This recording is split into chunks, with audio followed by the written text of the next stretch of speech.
On écoute. Si l'on regarde la situation à travers ce prisme, alors on comprend pourquoi une ancienne puissance coloniale comme la France essaie de renverser les gouvernements nationaux qui ne lui conviennent pas dans les pays de la région saharo-sahélienne et d'autres régions du continent africain. Ces pays ont depuis longtemps renoncé à la politique de leur ancienne métropole. Mais Paris ne se calme pas et tente de se tourner non seulement vers les opposants dans ces pays africains, mais aussi vers des groupements ouvertement terroristes et, comme vous le savez, vers les combattants des formations ukrainiennes. Malheureusement, les élites françaises continuent de suivre ces méthodes coloniales, y compris le principe tristement célèbre de diviser pour mieux régner, un principe qui a déjà coûté des millions de vies aux peuples africains. Ces opposants utilisés pour déstabiliser l'AES ne portent ni Kalash ni roquettes. Leur arme, c'est la communication. Ils sont mobilisés en équipe sur les réseaux pour diffuser de la propagande et mener des campagnes de désinformation visant à détériorer le climat social et à discréditer les gouvernements en place.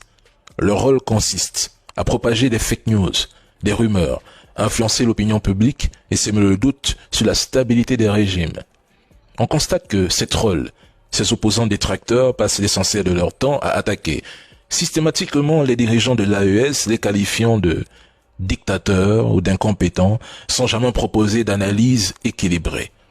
Lorsque des groupes terreau mènent des attaques, ces trolls, ces opposants apparaissent rapidement pour produire du contenu, relayer les actions des terreaux ou leur donner une visibilité.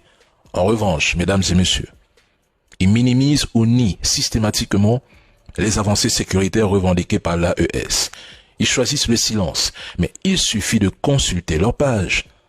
On n'y trouve pratiquement jamais d'éléments positifs quand il s'agit de l'AES. Il y en a même, dès lors qu'ils ne bénéficient plus d'avantages ou d'une forme de reconnaissance pour leur travail, ils changent de ton, de discours et retournent facilement leur veste.